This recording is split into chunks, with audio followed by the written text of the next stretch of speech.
but they're not meant to fight against us. We continue to target Iran's drone and missile capabilities. Their drones are way down. Their drone manufacturing's been hit starting today. We know all of the places they manufacture the drones, and they're being hit one after another. Their missile capability is down to about 10%, maybe less. We're also hitting where they make missiles and where they deliver missiles. We've struck over 5,000 targets to date, some of them very major targets, and we've left some of the most important targets for later in case we need to do it. If we hit them, it's going to take many years for them to be rebuilt, having to do with electricity production and many other things. So we're not looking to do that if we don't have to. But they're the kind of things that are very easy to hit, but very devastating if they are hit. We are waiting to see what happens before we hit them. We could take them all out in one day, but it's all resulting in a 90% decline in various things, but in particular, Iranian missile launchers and 83% drop in drone launchers. As you know, the drone launchers are pretty well shot, but we're at over 90% decline in the Iranian missile launchers, which is very hard to reproduce and very hard to get. And usually what we were able to do through great equipment, a lot of smart people, as soon as they sent a missile up from a launcher, we were able to knock out that launcher within a period of 5 minutes or less, accurately right on the noggin. So now we have low-cost interceptors effectively combating Iranian drones, and our B-2 bombers recently dropped dozens of 2,000-pound bombs to destroy missile launchers all over Iran and buried deep under Iranian soil in many cases. The soil was no match. And we're also annihilating the manufacturing base that the regime uses to build drones and missiles at a rate that nobody thought was possible. We're knocking them out. We know where they all are. We're knocking them out very quickly. We're ahead of our initial timeline by a lot. I would say that we probably would not have thought after a month we'd be here, in addition to the fact that we've taken out the leadership twice and maybe 3 times. And we, as you know, we want to be involved. We don't want another president that maybe wouldn't be willing to do what I'm willing to do for the good of the world, for the good of our nation, to be stuck with the situation in 5 years or 10 years from now. So we think they should put a president in, or the head of the country in, that's going to be able to do something peacefully for a change. They've been doing this for 47 years, killing people for 47 years, whether it's the barracks or even the SS Cole, where they were involved very strongly. They always denied it. But where they were very strongly involved, and all of the people that died through the roadside bombs died and are right now walking around with no legs, no arms, a face that's been so badly damaged.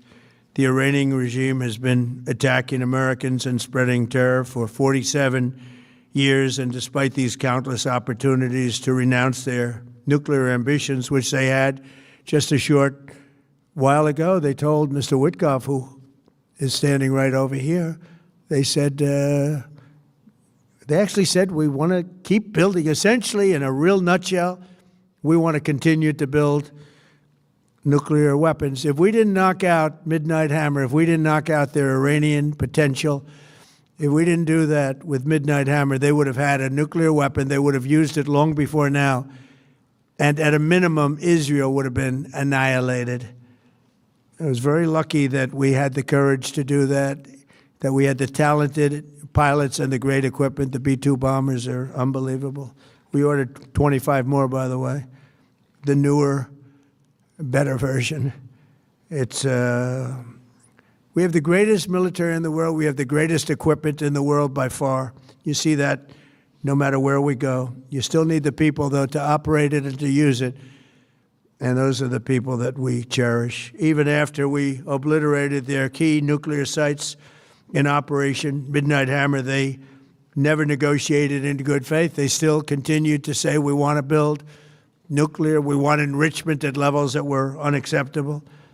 And they even turned down an offer for unlimited free nuclear fuel forever for civilian purposes. We had people offering them free nuclear fuel. They weren't interested in that because they wanted to build a nuclear weapon.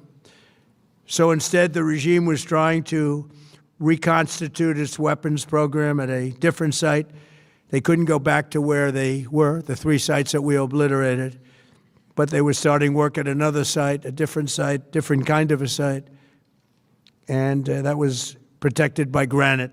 They wanted it protected. Granite's pretty good, but they wanted it protected by a lot deeper.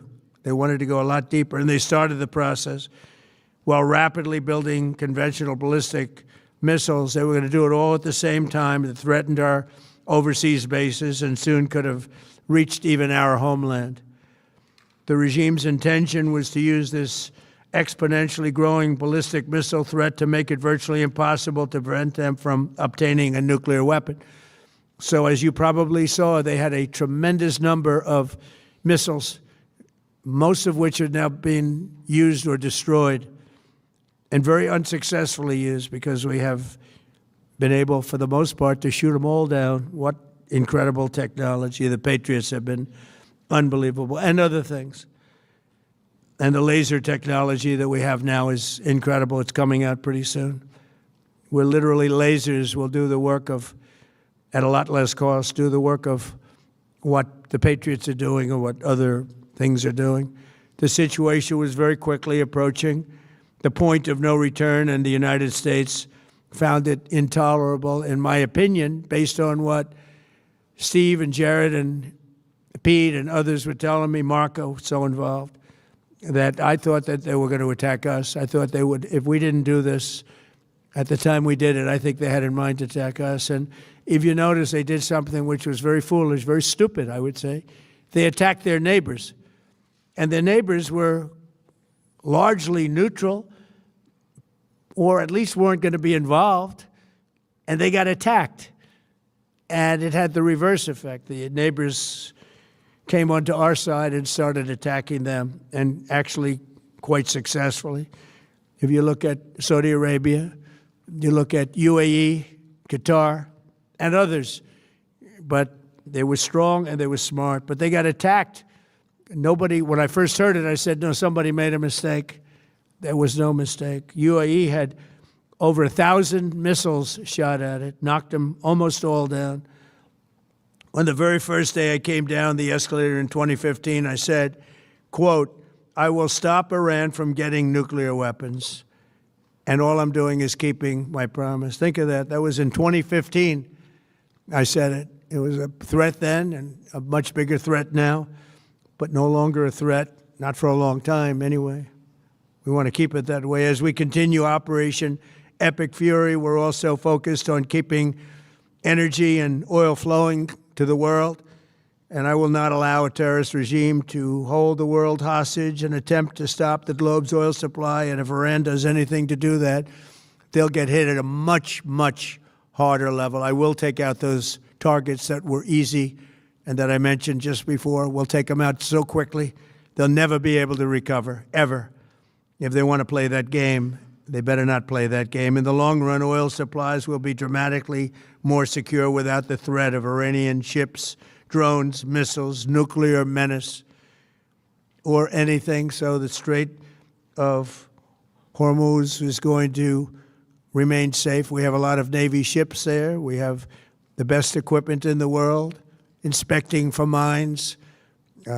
Again, most of their ships are down at the bottom of the sea, but we will hit them so hard that it will not be possible for them or anybody else helping them to ever recover that section of the world if they do anything. In recent years, the regime and its terror proxies have launched attacks on hundreds of commercial vessels. We're putting an end to all of this threat once and for all, and the result will be lower oil prices, oil and gas prices for American families. We've done that. We've done it. We brought it very low. This was just an excursion into something that had to be done. We're getting very close to finishing that, too. In the meantime, during this brief disruption, the United States is offering political risk insurance to any tankers operating in the Gulf, so we're putting